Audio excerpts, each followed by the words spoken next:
This video is about JoJo's Bizarre Adventure, Part 7, Steel Ball Run. If you have not read it yet, then probably none of this video will make any sense. Funny Valentine, one of the most well-fleshed out villains in manga yet, while still retaining his wild wackiness that comes with JoJo. He's truly a hallmark for Araki's writing, and manga in general. But is he the good guy in Part 7?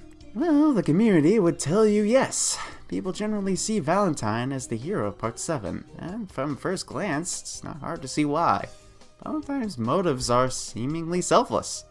Valentine is the President of the United States, and he views that it's his duty as the President and as an American patriot to secure the future for his country. To this end, he is using the corpse of literal Jesus to construct a wall. Made out of light. No, get that idea out of your head. Valentine is not like our current president. This wall of light, Love Train, has the power to deflect any misfortune around it to some other location in the world, making essentially anyone who is inside Love Train immune to anything bad happening to them. If Valentine used this power on the entirety of the United States, this would result in the entirety of the USA being protected from even the smallest little bad thing happening to them. Not even something as small as stubbing their toe or paper cuts. And then there's Johnny Joestar, who wants to use the Jesus corpse to walk again. Yeah, it seems that Johnny's goal isn't nearly as righteous or bombastic as Valentine's. Furthermore, even more against Johnny's public image, Johnny kills Valentine after Valentine explains his motives in one of the most best and heart-wrenching scenes in all of JoJo.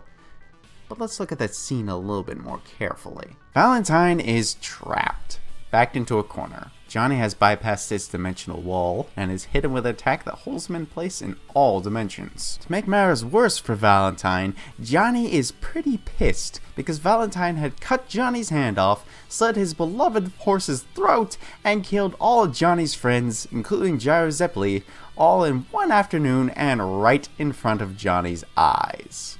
Johnny has every reason to shoot Valentine right here and now, but Valentine calms him down, as calm as you can get a guy with his hand cut off, and tries to cut a deal with him.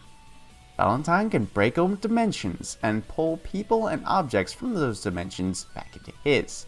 Valentine offers Johnny to bring a Gyro Zeppeli from another dimension to his, essentially bringing Gyro Zeppeli back from the dead, with a small tweak in return. In return, Johnny releases Valentine, hands open the corpse, and the two will turn, walk away, and act like none of this had ever happened. Now, Johnny doesn't believe Valentine, and to Johnny's credit, he has every good reason to think that Valentine is lying to him. For starters, Valentine has sent numerous people after Johnny and Gyro to kill them, with the idea that negotiation wasn't an option. Valentine has been after Johnny's blood since day one. And Valentine suddenly turning around to negotiate after all is pretty fishy. Furthermore, the first time Johnny actually physically sees Valentine is when Valentine is stabbing one of his own loyal men, Axel Rowe, in the back.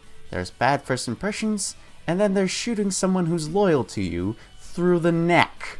Valentine has been proved tried and true to be a turncoat. He doesn't trust anyone and should not be trusted in return. However, despite all this, for probably the first time in his entirety of office, Valentine opens up. He spills his entire life story to Johnny. Everything, from his motives, his intentions, and even his father that inspired him to become a patriot. The father part is important, as both Johnny and Gyro have had relatively shitty parents, with George Joestar saying that he wished Johnny was dead, and Gyro's dad being overbearing and stern because of his profession. Johnny openly questions if people can really think of their fathers the way Funny Valentine does. Despite all this, Johnny gives Valentine the benefit of the doubt, saying he's 99.9% certain he believes Valentine. But there's still that 0.1%. You see, for whatever reason, Valentine was hiding a gun that he picked up from an alternate dimension. A gun that Johnny had the true dimension match for. Johnny's final condition for releasing Valentine was that Valentine simply had to pick up the gun. If Valentine wasn't handing an alternate gun that matched with this gun on his person, nothing would happen. However, Valentine did have a gun, being the moment Johnny released Valentine, the president could simply turn around and shoot Johnny.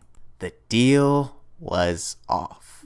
Johnny and Valentine trade bullets, but in the end, Valentine dies. Still, despite all this, Johnny came out as the better man, both morally and also because he wasn't dead. You see, all things considered, I believe that Johnny would be willing to give up walking again for Valentine's goals, but he just couldn't believe Valentine. Valentine's a liar and a schemer. Who's to say that he wouldn't have used the corpse for something else? We as the reader know that Valentine's motives were honest, but how is Johnny supposed to know? Valentine had the pistol in his possession, and can you really trust a backstabber to do the right thing in the end? And we also find out later that if Valentine didn't shoot Johnny in the back, he would have sicked alternate universe Diego Brando on him, introducing Johnny to a whole new world of pain. But even with all Valentine's backstabbing and machinations, he's still a good person at heart, right? It was his political office that made Valentine what he is, because he's a politician. He needs to lie and scheme in order to get things done. Valentine is a good man at heart, and in the end, his dreams for an ideal America would be the right thing, right?